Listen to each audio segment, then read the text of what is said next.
Donald Trump has delivered a major salvo in his trade war, this time aimed squarely at Canada.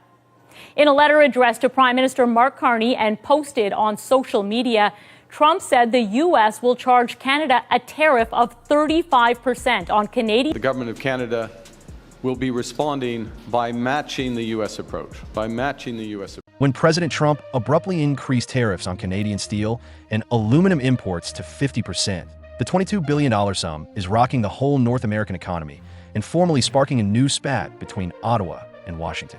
Instead of doing nothing, Canada retaliated by placing similar taxes on $22 billion worth of U.S. imports in the exact same amount. American consumers saw the effects right away, at a time when inflation hasn't decreased.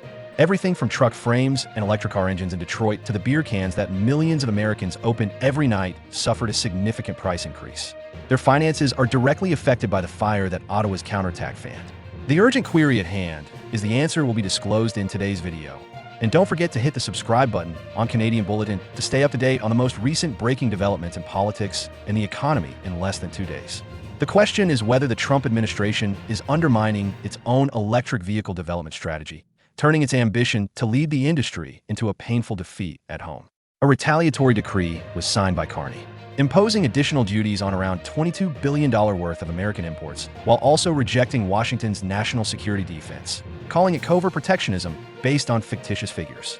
A total of 284 items are impacted by electric car engines, per the list made public by Canada's Department of Finance. And F-Series truck steel frames, as well as rolled aluminum for the fabrication of cans, are all currently affected by immediate punitive tariffs. The total value of the items affected is almost $30 billion Canadian, or $22 billion US. Supply chains throughout North America were immediately rocked by this reaction. At the moment, 90% of the steel and 50% of the aluminum used by US companies come from Canada. On the other hand, Canada is also a significant consumer, consuming up to 20% of US steel exports. As a result, import prices for electric vehicles skyrocketed by 12%, and in just 3 trading days, beer can aluminum was trading at $8,500 per ton, the highest level since 2022. Beverage giants swiftly warned that they would have to review their entire summer supply. Promotions for discounts in order to demonstrate that Canadian steel is cleaner and more traceable, because 94% of production is powered by inexpensive hydroelectricity. Carney went beyond tariffs and mandated that every shipment of steel imported into Canada submit detailed metallurgical data from smelters and mines to see CO2 emissions per ton. Experts are referring to this as a climate weapon, a move that is completely in line with global ESG trends.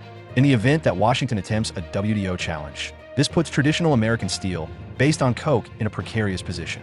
In the meantime, Ottawa is not sitting still.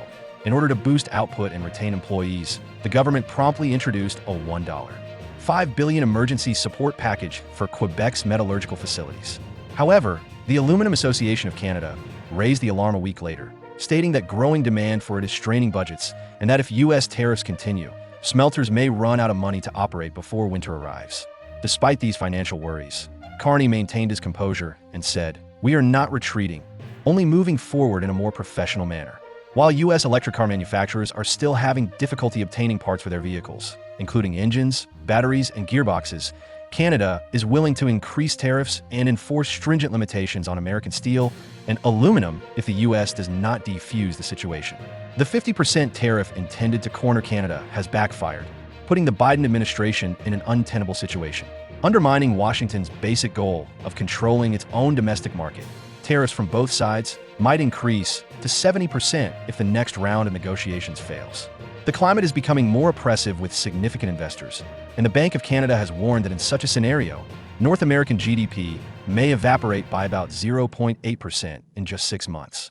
Delaying choices in order to see what happens and determine who would blink first. Both sides now have no simple way out of the vicious circle of retaliation that has been sparked by Trump's election season inflation or Carney's declaration that Ottawa's steel shield has been activated. Less than 24 hours after Canada issued its tariff order, raw material costs in the region skyrocketed. Aluminum followed by cold rolled coil steel, which is used in pickup truck frames and EV exterior shells, increased by $60 per short ton to reach $1,060 per ton, the highest level since mid-2022. As of June 2nd, the Midwest Aluminum Premium, a standard for everything from beer cans to EV batteries, increased 54% to reach US $0.58 per pound, or around US $1,270 per ton. According to Goldman Sachs, if the 50% tariff completely affects the supply chain, the packaging sector will be the first to suffer. Companies like Ball Crown and even industry titans like Modelo have raised concerns about the 25% surcharge on imported aluminum cans, especially beer cans. In addition to tariffs on steel and aluminum that have caused prices to soar in just 3 days, there's now a real risk of another round of grocery store inflation. But Detroit is directly targeted for the most catastrophic blow. Ford has acknowledged that, even before accounting for the 50% steel and aluminum tax, new labor contracts alone have raised the price of every car by roughly $850. According to a J.D. Power report released on April 23rd, automakers may need to absorb almost 70% of the additional costs rather than passing them all on to customers in order to keep sales from falling. This means that even if automakers try to pass on costs, the profits of Tesla, GM, and Ford could disappear before the bill even reaches Canadian consumers. The limit of consumer tolerance will soon be reached. According to estimates from the Anderson Economic Group, American consumers will have to pay an extra $30 billion in the first year of the new tariffs alone. Price increases for pickup trucks alone could reach $8,000 per unit, which is almost 10 times more than the $850 Canadian Ottawa is presently charging for inputs made from raw materials. More significantly, the gain returns to the foreign firms' coffers rather than remaining in Canada. The electric vehicle issue is significantly more worrisome. Samsung SDI has issued a warning about the rising costs of essential components at its factories in Indiana and Michigan, including copper films and aluminum-coated anode foils. The IRA Green Credit Scheme's maximum subsidy of $7,500 per vehicle is at risk of completely eliminating this support due to the price of steel and aluminum, effectively turning it into a reverse tax that directly undermines Washington's EV policy. They have not yet revealed whether the Tesla Rivian or GMO team will raise vehicle prices, but they have confirmed that second quarter profits will be as thin as the battery wrap itself. In summary, North America has suffered a twin blow in less than a week. Automakers must pay up to 70% of expenses to prevent market dominance from eroding, while the packaging business is in turmoil due to record high raw material costs. Economists describe this as a $22 billion shock, but given the rate of increase, it might only be the start, less than a month after the 50% tax was introduced. Prime Minister Mark Carney shocked markets once more in retribution against Washington by revealing a new bombshell, a $4.8 billion Canadian dollar green steel fund. This enormous investment is not a random occurrence. Rather, it is a component of a well-thought-out long-term plan. One has been used for the extensive refit of the Hamilton ArcelorMittal Dofasco facility alone.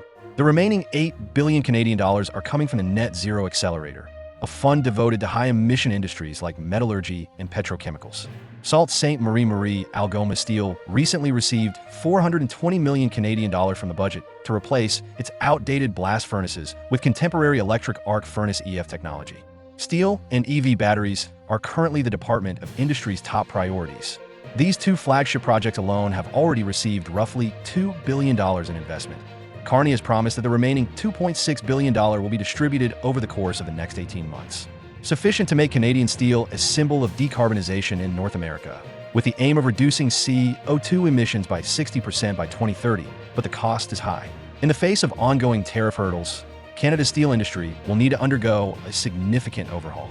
Dofasco intends to switch to hydrogen-powered EV3 operations and phase out its outdated blast furnace technology entirely, reducing up to 3 million tons of CO2 yearly, while Algoma wants to use up to 70% recyclable scrap, making Ontario a vital component of Detroit's electric vehicle supply chain.